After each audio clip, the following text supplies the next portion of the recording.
नमस्कार सभी साथियों को। मैं आपके सामने दीक्षा शर्मा आप सभी का आपके अपने YouTube channel science by Diksha ma'am पर हार्दिक स्वागत करती हूं। तो जैसा कि आप लोगों को पता ही होगा, मैंने इस चैनल पर कॉम्पिटिटिव साइंस स्टार्ट कर रखी है और साइंस की हम बायोलॉजी सीक्वेंस हमने स्टार्ट कर रखी है। बायोलॉजी में 3 टॉपिक हो चुके हैं, ब्लड ग्रुप और ब्लड सर्कुलेटरी सिस्टम। तो ये 3 वीडियोज, इन 3 वीडियोज की टॉपिक की वीडियोज मैं अपलोड कर चुकी हूँ इस चैनल पर, आप जाकर देख सकते हो। तो आज की क्लास में हम पढ़ेंगे, जैसा कि आप लोग डायग्राम में देख ही रहे होंगे, हम आज की क्लास में पढ़ने वाले हैं पाचन तंत्र। काफी डिटेल में मैं आपको वीडियोस कराने वाली हूं। यहाँ पर अभी थोड़े दिन पहले चल रहा है थ्योरी सेशन, और थ्योरी सेशन के बाद फिर हम इसका एमसीक्यू सेशन भी कंडक्ट करेंगे। तो अगर आपको आप इस चैनल पर नए हैं तो चैनल को सब्सक्राइब करें और वीडियो को आपको एंड तक देखना है ताकि आपको कंटेंट काफी बेहतरीन तरीके से समझ आ सके। देखिए स्टूडेंट्स, अगर हम बात करें पाचन तंत्र की तो सबसे पहले यहाँ पर हमने एक टर्म समझनी है, पाचन या फिर डाइजेशन का मतलब क्या होता है।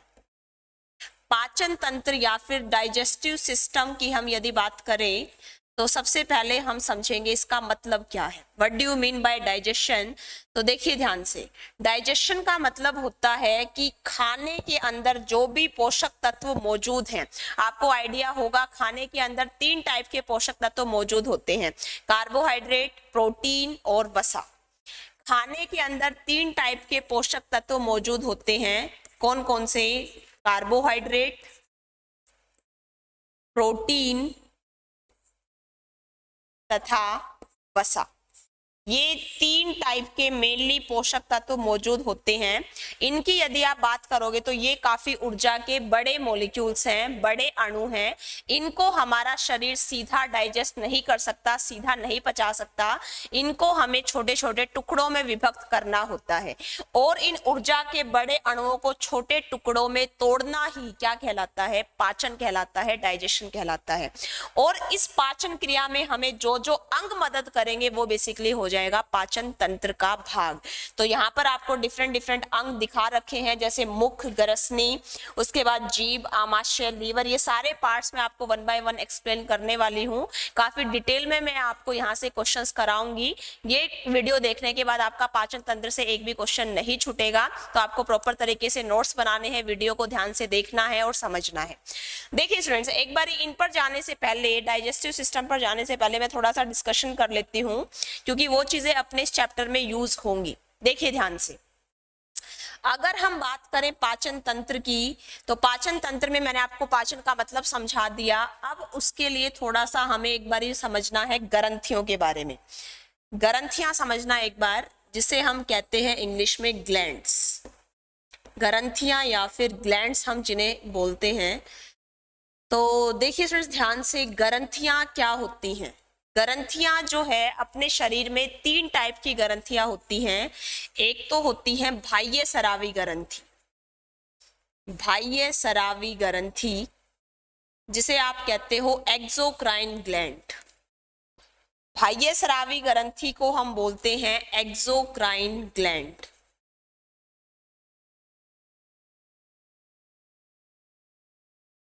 और दूसरी होती है अंतःस्रावी ग्रंथि जिसे हम कहते हैं एंडोक्राइन ग्लैंड। अंतःस्रावी ग्रंथि या फिर इंग्लिश में आप इसको बोलते हो एंडोक्राइन ग्लैंड। और एक होता है मिश्रित ग्रंथि जिसे आप कहते हो मिक्स्ड ग्लैंड। मिश्रित ग्रंथि या फिर आप इसे बोलते हो मिक्स्ड ग्लैंड। देखिए एग्जाम में सीधा क्वेश्चन आता है कि बाह्य स्रावी ग्रंथि कौन कौन सी होती हैं, अंतःस्रावी कौन सी होती है, मिश्रित कौन सी होती हैं। तो समझिए ध्यान से, अपनी बॉडी में ग्रंथि जो पाई जाती हैं उनसे एक टाइप का रस निकलता है, एक टाइप का जूस निकलता है, और उस रस में 2 टाइप के केमिकल सब्सटेंस हो सकते हैं। या तो हो सकता है उस रस में मौजूद हो एंजाइम्स, और या हो सकता है उस रस में मौजूद हो हॉर्मोन्स। ये दो टाइप के केमिकल सब्सटेंस आपको उस ग्रंथि से स्रावित होने वाले रस में मिल सकते हैं, या तो एंजाइम हो या हॉर्मोन्स हो। अगर उस ग्रंथि से निकलने वाले रस में मौजूद हैं एंजाइम्स, तो आप उसे कौन सी ग्रंथि कहोगे? उसे कहोगे बाह्य स्रावी ग्रंथि या फिर एक्सोक्राइन ग्लैंड। तो पेपर में डायरेक्ट क्वेश्चन पूछा गया कि बाह्य स्रावी ग्रंथि किसका स्रावण करती है, तो आपको याद रखना है बाह्य स्रावी ग्रंथि किसका स्रावण करती है? एंजाइम्स का। जबकि ऐसी ग्रंथि जिससे स्रावित होने वाले रस में यदि मिलते हैं हॉर्मोन्स, तो आप उसको कहोगे कौन सी ग्रंथि? उसे आप कहोगे अंतःस्रावी ग्रंथि या फिर एंडोक्राइन ग्लैंड। तो क्वेश्चन बन जाता है कि अंतःस्रावी ग्रंथि किसका स्रावण करती है? आप याद रखोगे हॉर्मोन्स का। तो देखिए स्टूडेंट्स, एंजाइम्स का रोल होता है किसके अंदर? डाइजेशन के अंदर। ये क्वेश्चन बहुत बहुत ज्यादा इंपॉर्टेंट है कि मैंने आपको कहा हमने खाने का पाचन करना है, तो पाचन क्रिया में मददगार कौन होगा? वो होगा एंजाइम्स। तो डायरेक्ट क्वेश्चन भी आता है, यहाँ पर मैं मेंशन कर देती हूँ कि पाचन क्रिया में कौन भूमिका निभाता है, पाचन क्रिया में कौन मददगार है। तो आपको याद रखना है which plays role in digestion, पाचन क्रिया में कौन मददगार होते हैं। तो पाचन क्रिया में कौन मददगार होते हैं, उसके लिए आपको याद रखना है पाचन क्रिया में मददगार होते हैं स्टूडेंट्स एंजाइम्स। और ऐसी ग्रंथियां जो एंजाइम स्रावित करती हैं, ऐसी ग्रंथियां जो एंजाइम स्रावित करती हैं, उनको हम क्या कहते हैं? बाह्य स्रावी ग्रंथि। जबकि कुछ ग्रंथि ऐसी होंगी जो एंजाइम और हार्मोन दोनों का स्रावण करेंगी। अगर वो एंजाइम और हार्मोन दोनों का स्रावण करती हैं, तो उसे हम कहते हैं मिश्रित ग्रंथि, जिसको आप कहते हो मिक्स्ड ग्लैंड। तो ये थोड़ा सा डिस्कशन मैंने आपको ग्रंथियों के बारे में बताया, क्योंकि इस चैप्टर में एक तो एंजाइम के बारे में हमने पढ़ना है और एक जिक्र मिश्रित ग्रंथि का भी आएगा। आप शायद जानते ही होंगे शरीर की मिश्रित ग्रंथि कहा जाता है अग्नाशय ग्रंथि को। बताऊंगी अभी आपको, सारे पाचन तंत्र के अंग में कराने वाली हूँ। उससे पहले थोड़ा सा डिस्कशन हमने ग्रंथियों के बारे में करा है। तो मैंने आपको 3 टाइप की ग्रंथियां बताई हैं, बाह्य स्रावी ग्रंथि, अंतःस्रावी ग्रंथि, मिश्रित ग्रंथि। बाह्य स्रावी ग्रंथि किसका स्रावण करेंगी? एंजाइम्स का। अंतःस्रावी किसका करेंगी? हॉर्मोन्स का। और मिश्रित ग्रंथि किसका करेंगी? एंजाइम हार्मोन दोनों का। तो एंजाइम का रोल है किसके अंदर? एंजाइम का रोल है पाचन क्रिया के अंदर। तो हमने आज के चैप्टर में डाइजेशन ही पढ़ना है, पाचन क्रिया ही पढ़नी है, पाचन तंत्र ही पढ़ना है। तो इस चैप्टर में क्वेश्चन यहीं से बनेगा कि पाचन तंत्र के कौन से भाग से कौन सा एंजाइम स्रावित होता है और वो एंजाइम किसका पाचन करता है। इस पूरे चैप्टर में एंजाइम से क्वेश्चन बनेगा। तो आपको मैंने एंजाइम के बारे में ओवरव्यू दे दिया है। एंजाइम जो स्रावित करती हैं वो कहलाती हैं बाह्य स्रावी ग्रंथियां। अब स्टूडेंट्स देखिए ध्यान से, 3 पोषक तत्वों का हमने पाचन करना है, कार्बोहाइड्रेट का, प्रोटीन का और वसा का। इन पोषक तत्वों का पाचन करने के लिए हमें एंजाइम्स की जरूरत पड़ेगी। चलिए वो बात आप समझ गए, एंजाइम का रोल है पाचन क्रिया में। अब कुछ एक ऑर्गन आपको मैंने डायग्रामेटिकली शो कर दिए हैं यहाँ पर। तो देखिए, सबसे पहले है मुख, जिसे हम कहते हैं मुख गुहा भी बोल सकते हो आप, इसे माउथ भी बोल सकते हो, मुख अथवा माउथ। ध्यान देना, मुख अथवा माउथ। उसके बाद जो आपको यहाँ पर दिख रहा है जीभ, जीभ से हमें जो टेस्ट का पता चलता है जिसे हम कहेंगे टंग।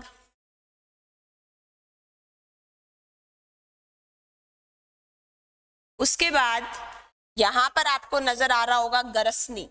गरसनी तो खैर हमने श्वसन तंत्र में पढ़ना है, फेरिंक्स इसको हम बोलते हैं। उसके बाद है ग्रसिका या फिर ग्रास नली जिसको आप कहते हो, इसको आप ग्रास नली भी बोल सकते हो, जिसे हम इंग्लिश में एसोफेगस बोलते हैं, एसोफेगस या ग्रास नली। उसके बाद है यहाँ पर आपको पार्ट दिख रहा है, ये वाला जो पार्ट है ये कहा जाता है आमाशय, लिखा हुआ है ये, जिसे हम इंग्लिश में बोलते हैं स्टमक। उसके बाद स्टूडेंट्स जो ये वाला पार्ट है, ये जो आपको दिख रही है ये संरचना, ये है यकृत, जिसे हम बोलते हैं लीवर। उसके बाद ये वाला जो पार्ट है थैली नुमा संरचना, जिसे हम पित्ताशय या आम भाषा में पित्त की थैली बोलते हैं, ये बोला जाता है गाल ब्लैडर। ये बोला जाता है गाल ब्लैडर। उसके बाद ये जो पार्ट आपको दिख रहा है अग्नाशय, जिसका मैंने अभी जिक्र किया था, अग्नाशय को कहा जाता है शरीर की मिश्रित ग्रंथि। तो अग्नाशय को आप इंग्लिश में कहोगे पैनक्रियाज, अग्नाशय को आप इंग्लिश में कहोगे पैनक्रियाज।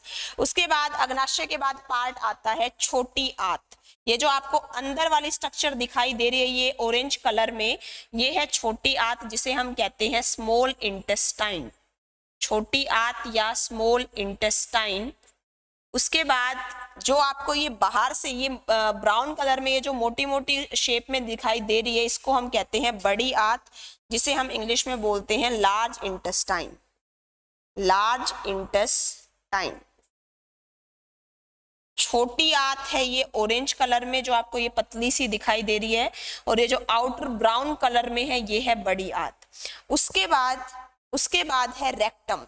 देखिए हम पढ़ेंगे बड़ी आंत का ही पार्ट होता है रेक्टम। 3 पार्ट होते हैं बड़ी आंत के, सीकम, कोलन, रेक्टम। तो रेक्टम सबसे आखिरी हिस्सा है बड़ी आंत का। और उसके बाद पाचन तंत्र का सबसे आखिरी अंग है एनस, या जिसे हम कहते हैं मल द्वार।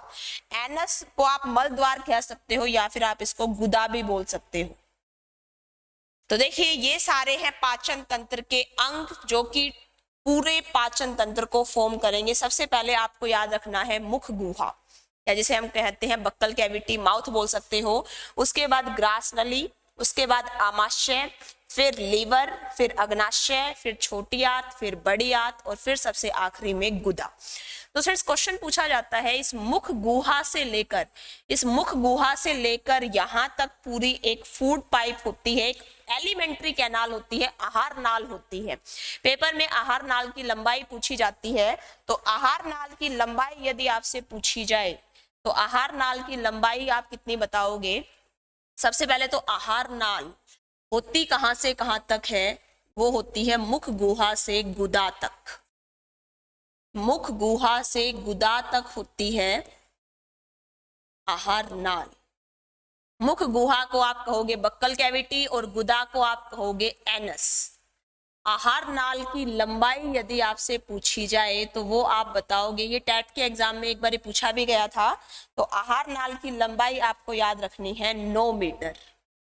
आहार नाल की लंबाई आपको याद रखनी है 9 मीटर। चलिए आहार नाल को इंग्लिश में यदि हम बात करें तो इसको कहते हैं एलिमेंट्री कैनाल। तो लेंथ ऑफ एलिमेंट्री कैनाल यदि आपसे पूछी जाए तो वो आप बताओगे 9 मीटर। और इस आहार नाल का सबसे ज्यादा हिस्सा, पेपर में क्वेश्चन आया भी सही है कि आहार नाल का सबसे ज्यादा हिस्सा कौन से भाग में होता है? तो सर आहार नाल का 9 मीटर का अकेला 6 से 6.5 मीटर भाग कवर करती है छोटी आंत। इसलिए कहा जाता है आहार नाल का सबसे ज्यादा हिस्सा कौन से भाग में? तो आप बताओगे छोटी आंत में। क्वेश्चन पूछा भी गया था ये कि आहार नाल का सबसे ज्यादा हिस्सा कौन से भाग में होता है? तो आहार नाल का सबसे ज्यादा हिस्सा आप बताओगे छोटी आंत में, जिसे हम कहते हैं स्मॉल इंटेस्टाइन। कौन से भाग में पाया जाता है? तो वो आप बताओगे छोटी आंत। कितना होता है? वो होता है 6 से 6.5 मीटर। इसलिए एग्जामिनर पेपर में छोटी आंत की लंबाई पूछ लेता है हमसे। तो छोटी आंत की लंबाई यदि आपसे पूछी जाए तो छोटी आंत की लंबाई आप बताओगे, छोटी आंत की लंबाई आप बताओगे कितनी? 6 से 6.5 मीटर, 6 से 6.5 मीटर। और यदि हमसे बड़ी आंत की लंबाई पूछी जाए तो बड़ी आंत की लंबाई होती है कितनी? 1.5 मीटर। छोटी आंत की लंबाई 6 से 6.5 मीटर और बड़ी आंत की लंबाई पूछी जाए तो वो आप बताओगे 1.5 मीटर। तो देखिए यहाँ पर हमने 3 चीजों की लेंथ पढ़ ली। एक हमने आहार नाल की लंबाई पढ़ ली, एक हमने छोटी आंत की, एक बड़ी आंत की। आहार नाल की लंबाई होती है आहार नाल की लंबाई होती है 9 मीटर, छोटी आंत की होती है 6 से 6.5 मीटर। और उसके बाद यदि आपसे कहा जाए बड़ी आंत की लंबाई तो वो आप बताओगे 1.5 मीटर। चलिए स्टूडेंट्स, तो ये आपको मैंने आहार नाल की इन सब की लंबाई बता दी। अब 1 बाय 1 हम इन पाचन तंत्र के सभी अंगों को डिस्कस करते हैं कि कौन से अंग में किसका पाचन होता है और वो कौन से एंजाइम की मदद से होता है। सारे डिटेल क्वेश्चन मैं आपको यहाँ पर कराने वाली हूँ, तो आपको वीडियो के एंड तक बने रहना है, प्रॉपर तरीके से नोट्स बनाने हैं। और नोट्स की भी आपको टेंशन लेने की जरूरत नहीं है, इनके वन लाइनर क्वेश्चन की आपको पीडीएफ मिल जाएगी। वो पीडीएफ मेरे आपको टेलीग्राम चैनल पर मिल जाएगी। टेलीग्राम चैनल का नाम मैं आपको बता देती हूँ, और इस टेलीग्राम चैनल का लिंक भी मैं आपको डिस्क्रिप्शन बॉक्स में प्रोवाइड कर दूंगी। टेलीग्राम चैनल आपको फॉलो करना है साइंस बाय दीक्षा मैम के नाम से, और चैनल की आईडी मैं आपको बता देती हूँ, साइंस बाय दीक्षा मैम 22, क्योंकि कई बार सेम नाम से 2 चैनल हो जाते हैं, तो ये 22 वाली आप आईडी जिसमें है वो फॉलो कर लेना। इसमें आपको वन लाइनर पीडीएफ मिल जाएगी बायो के टॉपिक्स की, थोड़ा उसमें फिजिक्स केमिस्ट्री का भी साथ साथ मेंशन कर रखा है। तो अभी तक अपने 3 वीडियोस हो चुकी हैं, 3 टॉपिक हो चुके हैं, ब्लड, ब्लड ग्रुप और ब्लड सर्कुलेटरी सिस्टम। इन तीनों टॉपिक्स के ऊपर वन लाइनर क्वेश्चन की आपको पीडीएफ मिल जाएगी, जिसमें प्रीवियस ईयर के क्वेश्चन भी मैंने मेंशन कर रखे हैं। पहले आप इनकी वीडियो देख लेना, वीडियो के बाद आपको अगर वन लाइनर क्वेश्चन चाहिए तो आप उसके लिए टेलीग्राम चैनल सब्सक्राइब कर लेना। टेलीग्राम चैनल का लिंक मैं आपको डिस्क्रिप्शन में मेंशन कर दूंगी, और इसकी आईडी आप यूज कर लेना साइंस बाय दीक्षा मैम 22 के नाम से। चलिए, अभी अपना स्टार्ट हमने कर रखा है आज की क्लास में डाइजेस्टिव सिस्टम। तो देखिए, डाइजेस्टिव सिस्टम का सबसे पहला अंग यदि हम बात करें, वो मैंने आपको अभी बताया था, डाइजेस्टिव सिस्टम का सबसे पहला अंग कौन सा होता है? मुख, या आप इसको मुख गुहा भी बोल सकते हो। तो देखिए ध्यान से, मुख गुहा से पेपर में क्या क्या क्वेश्चन बनते हैं। सबसे पहले, मुख गुहा में कौन सी ग्रंथि पाई जाती है, ये आपको याद रखना है, क्योंकि इस पाचन तंत्र में सारा रोल है एंजाइम का, और एंजाइम मैंने आपको बताया था मौजूद होगा किसी ना किसी रस में, और रस निकलेगा किसी ना किसी ग्रंथि से। तो इस चैप्टर में ग्रंथियों से क्वेश्चन बनेगा, रस से बनेगा और एंजाइम से बनेगा। ध्यान से समझिए, मुख गुहा जिसे हम कहते हैं बक्कल कैविटी, मुख गुहा को हम बोलते हैं बक्कल कैविटी। पाचन तंत्र का सबसे पहला अंग है मुख गुहा। मुख गुहा के अंदर क्वेश्चन आता है कौन सी ग्रंथि पाई जाती है, तो आपको याद रखना है मुख गुहा में मौजूद होती है लार ग्रंथि, जिसे आप इंग्लिश में बोलते हो सैलिवरी ग्लैंड। मुख गुहा में मौजूद होती है कौन सी ग्रंथि? लार ग्रंथि। और मैंने आपसे अभी कहा था कोई ग्रंथि है तो उससे एक टाइप का रस भी निकलेगा, तो लार ग्रंथि से स्रावित होने वाला रस आपको याद रखना है कौन सा रस होता है? लार रस, जिसे आप इंग्लिश में कहते हो स्लाइवा। देखिए, इस लार रस से कई क्वेश्चन बन जाते हैं। आप सबसे पहले तो लार रस के अंदर ये याद रखना है आपको, एंजाइम मौजूद है या हार्मोन मौजूद है।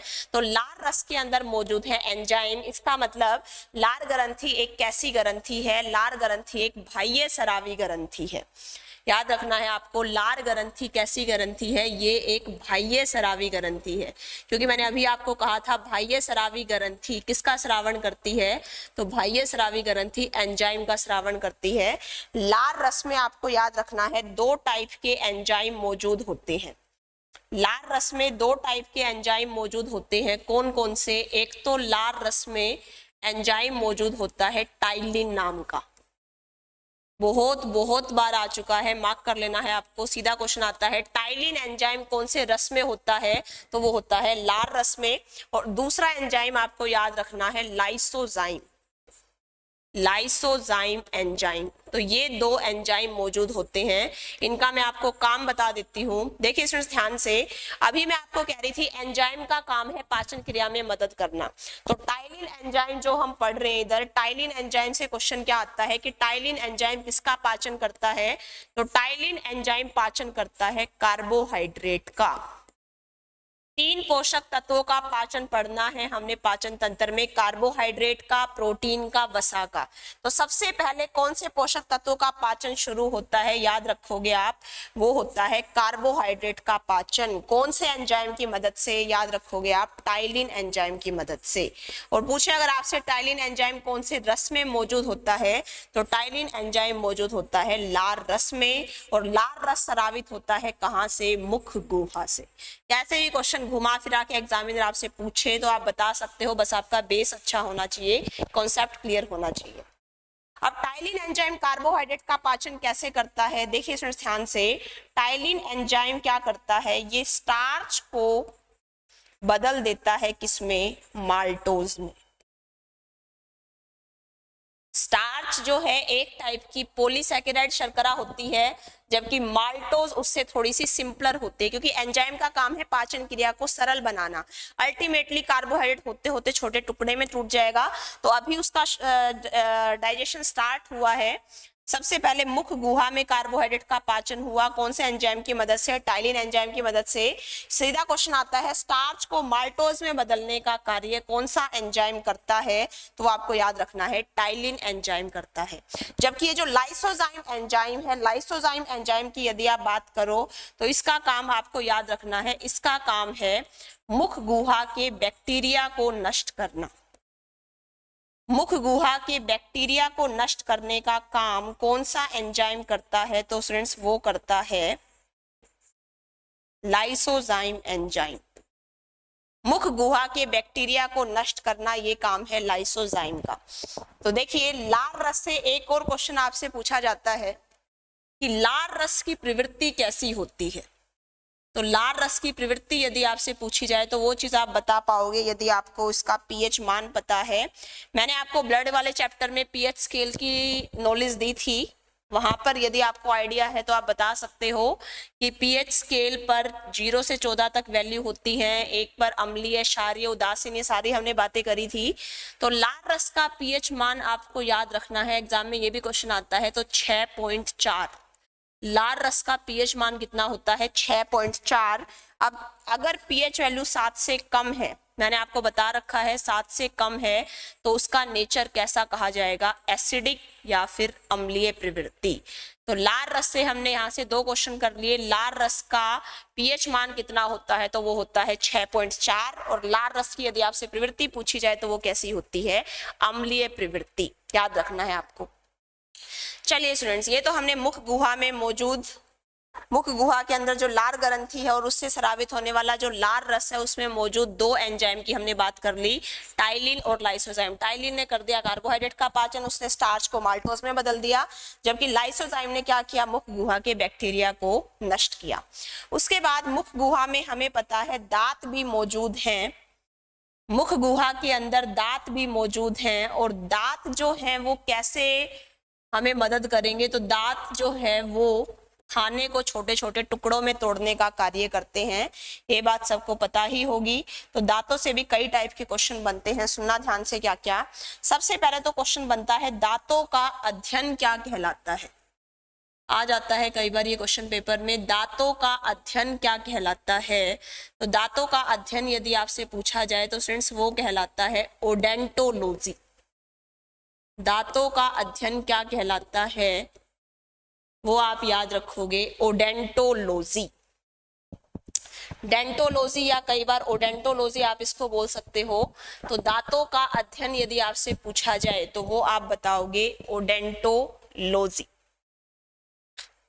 चलिए, अब दांत कितने प्रकार के होते हैं, अगर हमसे कहा जाए वयस्क मनुष्य में, दोनों डाटा मैं आपको बताऊंगी, बच्चों में भी और वयस्क मनुष्य में भी दांतों के प्रकार। सबसे पहले हम बात कर लेते हैं एडल्ट्स में कि वयस्क मनुष्य में दांतों के कितने प्रकार होते हैं। तो वयस्क मनुष्य में आपको पता होगा दांत 4 प्रकार के होते हैं। कौन कौन से, वयस्क मनुष्य में दांत कितने प्रकार के, वो आप याद रखोगे, 4 प्रकार के। कौन कौन से, इनकी सीक्वेंस में पूछी गई थी एक बार पेपर में। तो 4 प्रकार के दांत कौन कौन से होते हैं स्टूडेंट्स, एक होता है कृंतक, सीक्वेंस में आपको याद रखना है, एक होता है रदनक, फिर एक होता है अगरच्वर्णक, और फिर एक होता है च्वर्णक। कृंतक, रदनक, अगरच्वर्णक और च्वर्णक। इंग्लिश की बात करें, कृंतक को बोलते हैं हम इंसीजर्स, इंसीजर्स। रदनक को हम बोलते हैं कैनाइन्स, अगरच्वर्णक को हम बोलते हैं प्रीमोलर, और च्वर्णक को हम बोलते हैं मोलर। शॉर्ट फॉर्म में यदि आप याद रखना चाहो तो इसकी सीक्वेंस याद रख लेना, इन स्टार्टिंग के लेटर उठा लेना, I, C, P, M। तो कृंतक, रदनक, अगरच्वर्णक और च्वर्णक, ये 4 प्रकार के दांत होते हैं मनुष्य के अंदर। तो एग्जामिनर पूछता है वयस्क मनुष्य में कृंतकों की संख्या कितनी होती है, रदनकों की संख्या कितनी होती है, अगरच्वर्णकों की कितनी होती है और च्वर्णकों की कितनी होती है। तो उसके लिए देखिए स्टूडेंट्स, मैं आपको एक थोड़ा सा इसको डायग्रामेटिकली बता देती हूँ। देखिए ध्यान से, जैसे अपने पास जबड़ा होता है, अब जबड़े में इस प्रकार से दांतों का कॉन्फ़िगरेशन रहता है, एक ऊपरी जबड़ा होता है, एक निचला जबड़ा होता है। तो अब क्या किया हमने, एक हमने अपर पार्ट ले लिया, मतलब ऊपरी जबड़ा, एक निचला जबड़ा ले लिया, उसके बाद हमने इसको बीचों बीच डिवाइड कर दिया, एक हिस्सा हो गया लेफ्ट और एक हिस्सा हो गया राइट। तो अगर आप देखोगे तो इस टाइप से टोटल अपने पास 4 टाइप के कॉन्फ़िगरेशन हो गए, एक ऊपरी जबड़े का लेफ्ट, एक ऊपरी जबड़े का राइट, एक निचले जबड़े का लेफ्ट, एक निचले जबड़े का राइट। तो सेम वे में इधर भी ICPM है, मतलब कृंतक, रदनक, अगरच्वर्णक, च्वर्णक है। सेम इधर भी ICPM है, ऐसे ही इधर भी ICPM है और इधर भी ICPM है। तो टोटल ये 4 कॉन्फ़िगरेशन हो गए। आपको यदि एक साइड के पता चल जाए तो आप उसकी मल्टीप्लाई किससे कर दोगे, 4 से कर दोगे। तो देखिए स्टूडेंट्स, उसके लिए मैं आपको डेंटल फॉर्मूला बता देती हूँ। पेपर में ये पूछा भी गया कि वयस्क मनुष्य में डेंटल फॉर्मूला क्या होता है। तो डेंटल फॉर्मूला यदि आपसे पूछा जाए तो आप याद रखोगे, वो होता है 21-23।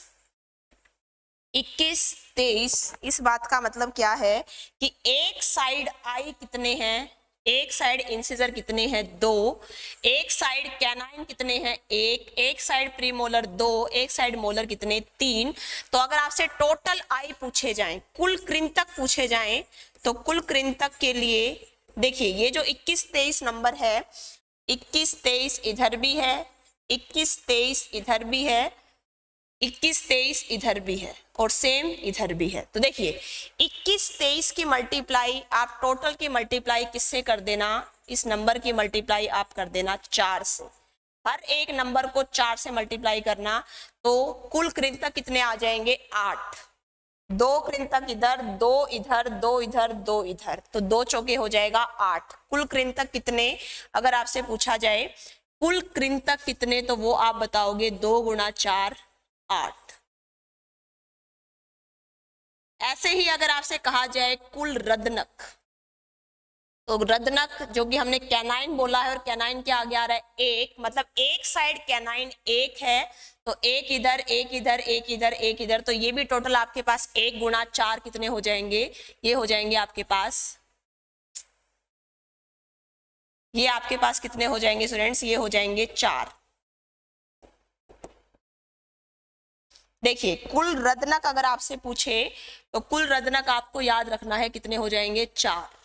ऐसे ही अगर आपसे कुल अगरच्वर्णक पूछे, अगरच्वर्णक मतलब प्री मोलर, और देखिए प्री मोलर पी के आगे क्या आ रहा है, 2 आ रहा है, तो 2 की मल्टीप्लाई भी अगेन आप किससे कर दोगे, 4 से, तो 2 चौके 8। ऐसे ही कुल च्वर्णक, च्वर्णक मतलब मोलर पूछे, तो च्वर्णक को हमने एम मोलर से डिनोट किया है, एम के आगे क्या आ रहा है, 3, 3 की मल्टीप्लाई किससे कर दोगे आप, 4 से। हर एक नंबर की मल्टीप्लाई 4 से कर देना, 3 चौके 12, और इन सबको आप जोड़ोगे तो 8 + 4 + 8 + 12, कुल अपने पास दांत कितने आ जाते हैं, ये आ जाते हैं 32।